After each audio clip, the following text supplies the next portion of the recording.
नमस्कार मित्रांनो. शिक्षक भरती आणि त्यामध्येच पवित्र पोर्टल. आज अखेर मित्रांनो पवित्र पोर्टलवर ज्या काही जाहिराती आहेत, त्या जाहिराती अपलोड होण्याचा टॅब आहे, तो ओपन झालेला आहे. म्हणजेच तुम्ही पाहू शकता स्क्रीनवर जर इथे आपली जी काही टीचर रिक्रुटमेंट जी काही आपली वेबसाईट आहे, म्हणजे पवित्र टीचर रिक्रुटमेंट 2025. तर अशा पद्धतीने 2025ला परीक्षा झाली होती. त्यामध्ये आपण जर मेन वेबसाईटवर गेलो, तर तिथे तुम्हाला 3 टॅब दिसतील. त्यामध्ये जो काही सगळ्यात खालचा टॅब आहे, पवित्र टीचर रिक्रुटमेंट 2025 ह्या टॅबवर तुम्ही क्लिक केलं. क्लिक केल्यानंतर तुम्हाला ज्या काही सूचना आलेल्या आहेत, त्या तुम्हाला सूचना आज पाहायला मिळणार आहेत. तर आपण ओपन करूया टॅब आणि पाहूया काय सूचना आल्या आहेत. तर आता आपण पुढे आपल्या ज्या काही सूचना आलेल्या आहेत, त्या कोणत्या टॅबवर आहेत, तर तुम्हाला इथे खाली तिसरा दिसत आहे टॅब. गाईडलाईन इन्स्ट्रक्शन फॉर जिल्हा परिषद, नगरपालिका, म्युनिसिपल कॉर्पोरेशन, सीबी. हा जो काही टॅब आहे, या टॅबमध्ये तुम्हाला येथे ज्या काही सूचना आलेल्या आहेत, पवित्र पोर्टल जाहिराती कधीपासून द्यायच्यात, किती तारखेपर्यंत द्यायच्यात, तो हा टॅब आहे. त्यामुळे सर्वांनी आपण ह्या टॅबवर क्लिक करूयात. आपण ह्या टॅबवर क्लिक करूया. टॅबवर क्लिक केल्यानंतर जी काही वेबसाईट आहे, ती अशा पद्धतीने आलेली आहे. आता ही वेबसाईट म्हणजे जे पुढचं पेज आलेलं आहे, ते आलेलं आहे. आता याच्यामध्ये आता आपण पाहिलं तर इथे तुम्हाला सरळ-सरळ दिसत आहे मित्रांनो, की पब्लिश ऑन 1 मे 2026 म्हणजे आजच हे जे काय तर मॅनेजमेंट सूचना ॲडव्हर्टाइज आलेल्या आहेत. तर आता आपण ह्या ज्या काही सूचना आहेत आपण त्या ओपन करणार आहेत. तर आपण ह्या सूचना आहेत त्या ओपन ओपन करूया मित्रांनो. तर इथे सगळ्यात जी काही तुम्हाला मॅनेजमेंट सूचना आहेत ब्लू कलरमध्ये त्याच्यावर क्लिक केलं की आपल्याला सूचना ओपन होणार आहेत.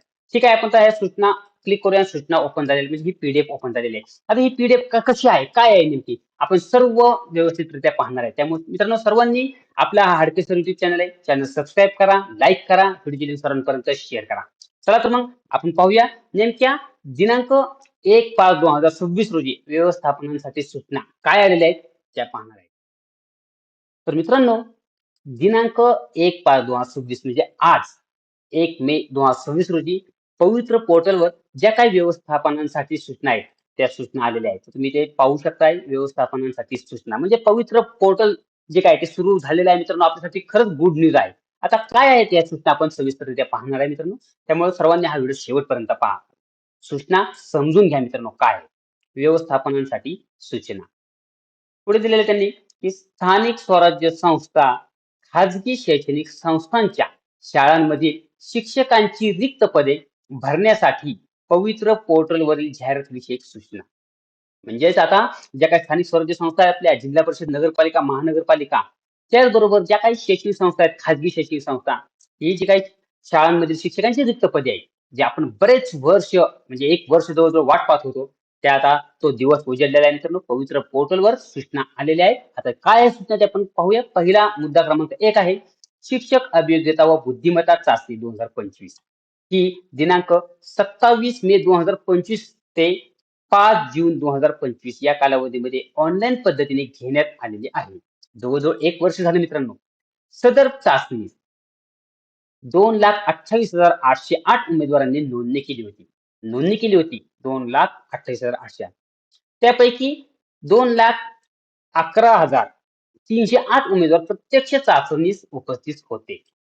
त्याचबरोबर या चाचणीस उपस्थित उमेदवारांकडून शिक्षक पदभरतीसाठी आवश्यक असणारी उमेदवारांची जी काही स्वप्रमाणपत्रे आहेत, म्हणजे आपण सेल्फ सर्टिफिकेशन म्हणतो पवित्र पोर्टलवर, ते जी काय आहे ती करण्यासाठी दिनांक 15 डिसेंबर 2025 ते 15 जानेवारी 2026 एवढा कालावधी देण्यात आलेला होता. म्हणजे जवळ-जवळ तुम्हाला 31 दिवस देण्यात आले होते. आता यामध्ये जवळ-जवळ 1,70,108 उमेदवारांनी जी काही स्वप्रमाणपत्रे पूर्ण केलेली आहेत. म्हणजेच जवळ-जवळ 1,70,000 जे काही उमेदवार आहेत, त्यांनीच फक्त इथे स्वप्रमाणपत्र आपला फॉर्म किंवा सेल्फ सर्टिफाय केलेला आहे. म्हणजे जवळ-जवळ पाहिलं तुम्ही तर जवळ-जवळ 45,000 जे काय आहेत, त्यांनी इथे नोंदणी केलेली नाही. म्हणजे स्पर्धेतून बाहेर गेलेले आहेत मित्रांनो. पहा इथे तुम्ही पाहू शकता वरती किती होते? तर एकूण 2,11,000 आणि ते किती जणांनी केलं? तर 1,70,000 जणांना. म्हणजे 70 ते 80, 80 ते 90, 90 ते 100 म्हणजे हे 2,00,000 झाली. 30,000 वरचे 11,000 म्हणजे जवळ-जवळ 41,000. 41,000 उमेदवारांनी स्वप्रमाणपत्र केलेलं नाही. त्यामुळे ही जे काही कॅन्डिडेट आहेत, ते स्पर्धेच्या बाहेर गेलेले आहेत. हे सर्वांसाठी आपल्यासाठी खूप महत्त्वाची एक आनंदाची बातमी आहे, असं म्हणायला हरकत नाही. ठीक आहे. पुढे पाहू आता आपण. पोर्टलवर नोंद केलेल्या उमेदवारांमधून पात्र उमेदवारांच्या नियुक्तीच्या शिफारसीसाठी संबंधित व्यवस्थापनाकडून पोर्टलवर आरक्षणनिहाय व विषयनिहाय रिक्त पदांसाठी माध्यमनिहाय जाहिरात देणे आवश्यक आहे. त्याचीच वाट पाहत होतो आपण आणि आज तो दिवस उजेडलेला आहे मित्रांनो. ठीक आहे. पुढे पाहू. मुद्दा क्रमांक 2. स्थानिक स्वराज्य संस्था व खाजगी शैक्षणिक संस्थांच्या शाळांमध्ये शिक्षकांची रिक्त पदे भरण्यासाठी पवित्र पोर्टलवर दिनांक 1 मे 2026 म्हणजे आज ते दिनांक 31 मे 2026 म्हणजे जवळजवळ तुम्हाला 31 दिवस हा कालावधी दिलेला आहे. कशासाठी? या कालावधीत जाहिरात नोंद करण्याची सुविधा देण्यात येत आहे. म्हणजे मित्रांनो, ज्या काही स्थानिक स्वराज्य संस्था असतील, जिल्हा परिषद, नगरपालिका, महानगरपालिका असतील, त्याचबरोबर ज्या काही खाजगी शैक्षणिक संस्था आहेत, त्या सर्वांनी 31 मे पर्यंत ज्या काही जाहिराती आहेत, त्या जाहिराती पवित्र पोर्टलवर अपलोड करायच्या आहेत. पण मित्रांनो, येथे मला एक आवर्जून सांगायचे वाटते, की ही जी काही दिनांक आहे, की अ, एक जी 1 मे 2026 ते 31 मे 2026 यामध्ये एक 7 ते 8 किंवा 10 दिवसाचा फरक पडू शकतो. हे जवळ-जवळ मला असं वैयक्तिक माझं म्हणणं आहे. येथे 10 जून 2026 पर्यंत पुढे एक 10 दिवस मुभा येथे वाढू शकते तुम्हाला. अशा पद्धतीने मला असं वाटतंय. त्यामुळे ठीक आहे. तर ही मुदत एक 10 दिवस वाढू शकते मित्रांनो. ठीक आहे. पुढे पाहू आपण आता तिसरा मुद्दा काय आहे? तिसरा मुद्दा. रिक्त पदांच्या जाहिरातीसाठी संबंधित व्यवस्थापनास पवित्र पोर्टलवरील जी काय आपली HTTP TET 2025 smart TET recruitment or in जी काय आपली वेबसाईट होती आपली आपण परीक्षा दिलेली होती या संकेतस्थळावर नोंदणी करणे आवश्यक आहे. ठीक आहे. त्याची काय आपली आहे महा टीचर रिक्रुटमेंट याच्यावरती नोंदणी करायची आहे. म्हणजे कोणाला करायची तर रिक्त पदांच्या जाहिरातीसाठी संबंधित व्यवस्थापनात मग ज्या काही स्थानिक स्वराज्य संस्था असतील किंवा खाजगी संस्था असतील त्यांनी यापूर्वी आपण टेट 2022च्या भरती प्रक्रियेमध्ये समाविष्ट झाला असल्यास तोच युजर आयडी पासवर्ड वापरून लॉग इन करता येईल. महत्वाची मुद्दा आहे मित्रांनो. पहा काय सांगितले ते त्यांनी की जी काय तुमचं जे काय तुम्ही जी टेट 2022 टेट 2022 ची भरती प्रक्रियेमध्ये समाविष्ट झाला असल्यास तोच युजर आयडी आणि पासवर्ड तुम्हाला वापरून लॉग इन करता येईल. म्हणजे तुम्ही 2022 मध्ये जे जे परीक्षा दिली होती, ज्यांचं सिलेक्शन झालं असेल किंवा नसेल सिलेक्शन झालं त्यांनी. तर येथे पहा पुढे अन्यथा सरळ प्रणालीतील युजर आयडी हा या पवित्र पोर्टल देखील युजर आयडी असेल. सरळ प्रणालीतील युजर आयडी हा पण या पोर्टलचा देखील युजर आयडी असेल. म्हणजे ज्यांना ज्यांना सरळ प्रणाली माहिती आहे तुम्हाला त्याच्यावरती जे काय तुमचे युजर आयडी वगैरे ते तुम्ही ते वापरू शकता. ठीक आहे. पुढे आता पाहू आपण व्यवस्थापन. फॉरगेट पासवर्ड यावर क्लिक केल्यानंतर ऑप्शन फॉर रिसेट पासवर्ड मध्ये युझिंग वन टाइम पासवर्ड म्हणजे ओटीपी म्हणतो आपण वन टाइम पासवर्ड सेंड तुम्हाला एसएमएस खाली व्यवस्थापनाच्या जो काही सरळ पोर्टलचा युजर आयडी नोंद करावा व त्यानंतर मोबाईल क्रमांक नोंद करावा त्यांनी ते सांगितलेले. आता हे जे काही सूचना आहेत ना ह्या सूचना कोणाला आहेत तर ह्या सूचना आहेत त्या जे काही व्यवस्थापन आहेत त्या व्यवस्थापनावर जे काही नोंद करणार आहेत येथे जाहिराती त्यांना या सूचना आहेत. तर अशा पद्धतीने या सूचना आहेत व कॅप्चा टाकून इथे प्रोसीड यावर क्लिक केल्यानंतर मोबाईलवर तुम्हाला काही ओटीपी येईल. तर अशा पद्धतीने मित्रांनो हे जे काय आहेत त्या सूचना आलेल्या आहेत. आता आलेला ओटीपी नोंद करून व्हेरीफाय यावर क्लिक करावे. त्यानंतर रिसेट पासवर्ड मध्ये तुम्हाला न्यू पासवर्ड आणि कन्फर्म न्यू पासवर्ड असे दोनदा तुम्हाला पासवर्ड टाकायचा आहे. पुन्हा कॅप्चा येईल. कॅप्चा टाकून चेंज पासवर्ड यावर क्लिक करावे. त्यानंतर नव्याने रिसेट केलेला पासवर्ड टाकून लॉग इन करता येईल. अशा पद्धतीने तुम्हाला जे काय आहे ना ते लॉग इन करायचं आहे. पुढे पाहू आपण सरळ पोर्टलवर नोंद असलेला संपर्काचा मोबाईल क्रमांक विचारात घेण्यात आलेला आहे. पूर्वीचा सरळ पोर्टलवरील नोंद असलेला मोबाईल क्रमांक जुळत नसल्याने पासवर्ड रिसेट होत नसल्यास खाजगी व्यवस्थापनाने आपल्याशी संबंधित शिक्षणाधिकारी यांच्या कार्यालयात जाऊन त्यांची लॉग इन वरून मोबाईल क्रमांक बदल करून नव्याने पासवर्ड रिसेट करून घ्यावा. म्हणजे त्यामध्ये काय सांगितलेलं आहे की 2022ला ज्यांनी ज्यांनी जाहीर दिली असेल समजा जिल्हा परिषद असेल नगरपालिका महानगरपालिका यांनी या पवित्र पोर्टल जी काही टीचर रिक्रुटमेंट 2022 साली जाहिराती अपलोड केल्या असतील त्यांच्याकडे एक सरळचा जो काही पासवर्ड असेल किंवा युजर आयडी ते वापरून तुम्ही ते पुन्हा लॉग इन करू शकता. परंतु हरवला असेल तुमचा विसरला असेल तर तुम्ही फॉरगेट पासवर्ड करून रिसेट पासवर्ड करून ओटीपी येईल एसएमएस वर तो ओटीपी टाका तुम्ही परत बाय डिफॉल्ट पासवर्ड पुन्हा तुम्ही जनरेट करा पुन्हा कन्फर्म पासवर्ड करा अशा पद्धतीने सांगितलेलं आहे. म्हणजे ह्या जाहिरात ह्या संबंधित ना जाहिराती संबंधित सूचना ह्या व्यवस्थापनाला आलेल्या आहेत मित्रांनो. ठीक आहे, चौथा मुद्दा पाहू आपण. आता व्यवस्थापनास जाहिरात देण्यापूर्वी त्यांच्या व्यवस्थापनाची बिंदूनामावली तपासून संस्थेच्या मुख्यालयाशी संबंधित विभागाच्या सहाय्यक आयुक्त मावक व म्हणजे काय विभागीय आयुक्त कार्यालय यांच्याकडून अद्ययावत करून प्रमाणित केलेले असणे आवश्यक आहे. तर मित्रांनो, खरा तर खेळ आहे ना तो या 2-3 शब्दांशी आहे. मी सांगितलं होतं मित्रांनो, हाडकेसर युट्यूब चॅनलवर वेळोवेळी ज्या काही अपडेट आहेत ते सांगितलेले आहेत, की मित्रांनो हे ज्या काही जाहिराती आहेत ना, त्या जाहिराती कधी येणार तुम्हाला? तर त्या जाहिराती आहेत, त्या जाहिराती तुम्हाला ज्यावेळेस तुमची व्यवस्थापना आहे तुमची कोणतीही असेल, तर व्यवस्थापनाची जी काही बिंदू नामावली तपासणी तुम्ही तुमच्या संस्थेच्या मुख्यालयाशी संबंधित विभागाच्या सहाय्यक आयुक्त मावळ म्हणजे आता आपलं म्हणजे पाहिलं आपण तर पुणे विभागाचं पुण्याला आहे येथे तिथून तुम्ही बिंदू नामावली अद्ययावत जी काय ती करून घ्यायची आहे. परंतु बऱ्यापैकी 90-95% ही झालेली आहे. काहींची आता जवळ-जवळ आता पाहिलं तर बिंदू नामावली चेकिंग काम चालू आहे. राहिलेल्या दिवसामध्ये ते काम बाकीच्यांचं राहिलं असेल तर होऊ शकेल. त्यामुळे मी एक म्हणलं की एक 10 दिवस पुन्हा टॅब आहे तो खुला राहण्याची शक्यता आहे, असं माझं वैयक्तिक म्हणणं आहे मित्रांनो. ठीक आहे. चौथा मुद्दा होता तर व्यवस्थापनास आपण पाहिला आता, की हे जे काय प्रमाणित करून घेणे आवश्यक आहे. आता 5वा मुद्दा आपण येऊया. यापूर्वी प्रमाणित केलेली बिंदू नामावलीनंतर एस-सी-बी-सीचे आरक्षण, पेसा क्षेत्रातील आरक्षण यामध्ये बदल झाल्यामुळे प्रत्येक व्यवस्थापकाने बिंदू नामावली अद्ययावत करून घेणे आवश्यक आहे. मित्रांनो, येथे जर पाहिलं तुम्ही तर येथे जो काय महत्वाचा मुद्दा आहे, तो म्हणजे बिंदू नामावली तुम्ही केली असेल एकदा, त्यानंतर एस-सी-बी-सीचे आरक्षण किंवा पेसा क्षेत्रातील आरक्षण यामध्ये बदल झाला असेल, तर पुन्हा तुम्हाला बिंदू नामावली अद्ययावत करून घेणं आवश्यक आहे. तर हा एक मुद्दा आहे मित्रांनो 5वा. त्यामुळे हा पण मुद्दा तुम्ही समजून घ्या. ठीक आहे. तर आपण पुढचा 6वा मुद्दा पण तर पुढचा 6वा मुद्दा आपला काय आहे ते आपण पाहूया. पवित्र पोर्टलवर जाहिरात देण्यासाठीच्या कार्यपद्धतीचा शासन निर्णय दिनांक 7 फेब्रुवारी 2019 च्या सोबतच परिशिष्ट अ मध्ये सक्षम प्राधिकारी नमूद करण्यात आलेले आहे. त्यामध्ये बिंदू नामावली भरणारे प्राधिकारी, तपासणारे व जाहिरातीस मान्यता देणारे प्राधिकारी निश्चित करणारे आले आहेत. त्यानुसार संबंधितांना लॉग इन उपलब्ध करून देण्यात आलेले आहे. ठीक आहे. आता आपल्याला काय महत्वाचं आहे मित्रांनो, फक्त लवकरात लवकर बिंदू नामावली झालेली असली पाहिजे. ज्यांची बिंदू नामावली झाली त्यांना जाहिराती अपलोड करता येणार आहेत. ठीक आहे.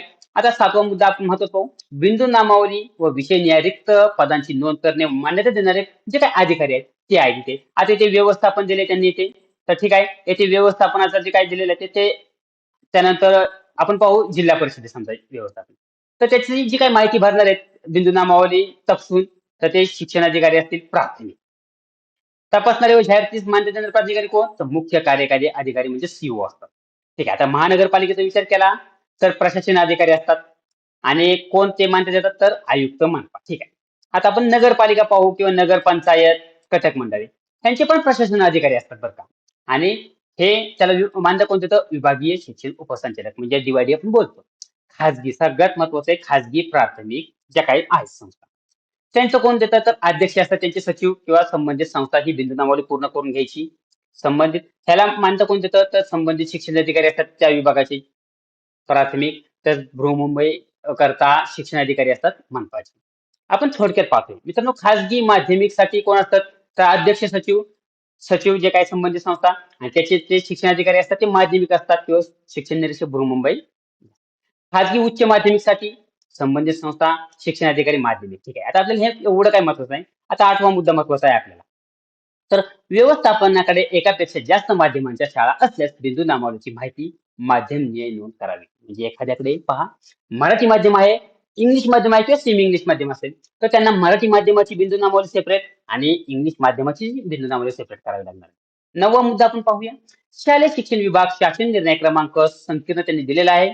हा दिनांक 1/1/2026 अनुसार राज्यातील स्थानिक स्वराज्य संस्थांच्या प्राथमिक, उच्च प्राथमिक, माध्यमिक, उच्च माध्यमिक शाळांतील त्या त्या शाळांच्या संच मान्यतेनुसार शैक्षणिक वर्ष 25-26 अखेर म्हणजे मे 26 अखेर रिक्त होणारी संभाव्य पदे विचारात घेऊन भरती करण्यास मान्यता देण्यात आलेली आहे. मित्रांनो, सगळ्यात खूप महत्वाचा आपल्यासाठी हा प्लस पॉईंट आहे. जी काही भरती होणार आहे, ज्या काही जागा येणार आहेत, त्या जागा मे म्हणजे 31 मे 2026 अखेर रिक्त होणारी संभाव्य पदे. म्हणजेच जर पाहिलं एखाद्याची बिंदू नामावली जर पाहिलं आपण, ती जर बिंदू नामावली 30 मे ला झाली असेल पूर्ण, तर ते 31 मे ला त्या बिंदू नामावली त्या दिवसापर्यंतच्या 31 मे पर्यंतची जी रिक्त पदे आहेत ते त्या ऍडव्हर्टाइजमध्ये असतील. 10वा मुद्दा, रिक्त पदांची मागणी करताना शालेय शिक्षण विभाग शासन निर्णय क्रमांक जे काय आहे, तो दिलेला आहे त्यांनी. रिक्त पदांच्या 80% मर्यादेत मागणी नोंद करावी. म्हणजे जी काही पदे येणार आहेत, ती पदे मित्रांनो ही फक्त 80% म्हणजे रिक्त पदांच्या 80% रिक्त जागा ह्या येणार आहेत. 11वा मुद्दा, रिक्त पदांपैकी एखाद्या पदाबाबत जे काही प्रलंबित प्रकरण असेल न्यायालयात वगैरे, तर अशी पदे भरणे शक्य नसल्यास सदर पदे वगळून बिंदू नामावलीतील आरक्षण व विषयाची मागणी नोंदवावी. हे बरोबर आहे. कारण काय होतं एखादं पदाला पुढं कोर्टामध्ये काही याचिका चालू असते त्यांची वगैरे, प्रकरण न्यायप्रविष्ट असताना ती जागा दिली की पुन्हा ज्याची निवड होती त्या संस्थेच्या किंवा काय गोष्टी असतील तिथे पण थोडंसं मग त्या गोष्टी. आता 12वा मुद्दा पाहू मित्रांनो आपण. इयत्ता 1ली ते 5वी, 6वी ते 8वी, 9वी ते 10वी, 11वी ते 12वी या गटातील रिक्त पदांसाठी व्यवस्थापनास जाहिरात देता येतील. म्हणजेच त्या जाहिराती सगळ्या वेगवेगळ्या असणार आहेत मित्रांनो. सगळ्या जाहिराती एक वेगवेगळ्या असणार आहेत. 13वा मुद्दा पाहू. अध्यापनाच्या विषयांची जाहिरात देताना शालेय शिक्षण विभाग जो काय शासन निर्णय, तर तेही शासन निर्णय दिलेले आहेत त्यांनी. 7/2, 25/2, 12/6 आणि 13/10/2023 यामधील तरतुदीनुसार कार्यवाही करावी. हे खूप महत्वाचं दिलेलं आहे त्यांनी. काय होतंय नंतर या गोष्टी थोड्याशा अडचणीत येतात. ठीक आहे. 14वा पाहू. शासन निर्णय म्हणजेच 13 ऑक्टोबर 2023 मधील तरतुदीनुसार आवश्यक सुविधा देण्यात आलेल्या आहेत. 15वा पाहू. इयत्ता 6वी ते 8वी गटातील महत्वाचं भाषा, गणित विज्ञान, गणित फक्त, त्यानंतर गणित व सामाजिक शास्त्रे याप्रमाणे अध्यापनाच्या विषयांसाठी मागणी करता येईल. म्हणजे पहा मित्रांनो काय आहे ते. जे काही पदवीधर शिक्षक आहेत त्यामध्ये पहा भाषेचे शिक्षक असतील, गणित विज्ञान, मॅथ्स सायन्सचे शिक्षक असतील, प्रॉपर मॅथ्स ज्यांचं आहे ते असतील, प्लस विज्ञान व सामाजिक शास्त्रे याप्रमाणे अध्यापनाच्या विषयासाठी मागणी करता येईल. त्यामध्ये पहा त्याचं थोडं विश्लेषण करून सांगितलं त्यांनी. फक्त गणित विषय शिकवण्यासाठी शिक्षक पाहिजे असल्यास गणित हा विषय त्यांनी निवडावा. पहा म्हणजेच जे काही पवित्र पोर्टलवर जाहिराती देत आहेत ना, त्यामध्ये त्यांनी सांगितलंय की तुम्हाला गणित विषय पाहिजे तुमच्यासाठी गणिताची रिक्रुटमेंट आहे ना, त्याच्यापुढे तुम्ही फक्त मॅथ्सच हा विषय तुम्ही निवडा.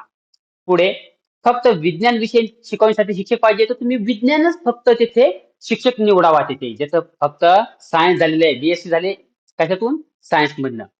मग त्यामध्ये केमिस्ट्री वगैरे विषय असू शकतात, बायोलॉजी वगैरे. पुढे गणित व विज्ञान हे दोन्ही विषय शिकवण्यासाठी एकच शिक्षक पाहिजे असल्यास मॅथ्स, सायन्स, गणित, विज्ञान असा विषय निवडावा तुम्ही तिथे जाहिरातीमध्ये म्हणजे प्रॉपर. कारण नंतर पुन्हा काय होतं एखाद्याचं सिलेक्शन होतं पुन्हा त्यांना थोडंसं या गोष्टी हे होतं. ठीक आहे. आता आपण पुढे पाहूया. शासन निर्णय जो काय आहे तो 15/3/2024 अन्वये निकषानुसार कला व कार्यानुपदे ही पदे मंजूर व रिक्त पदे भरण्यासाठी विशेष शिक्षक स्पेशल टीचर अंतर्गत सुविधा देण्यात आलेली आहे.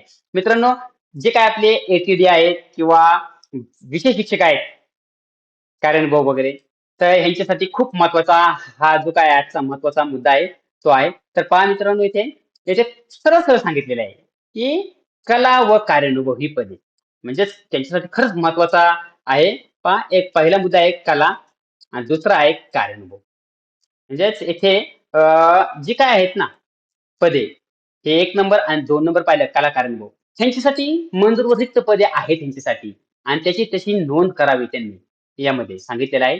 तर ठीक आहे. पुढे आहे 16वा मुद्दा पाहू आपण.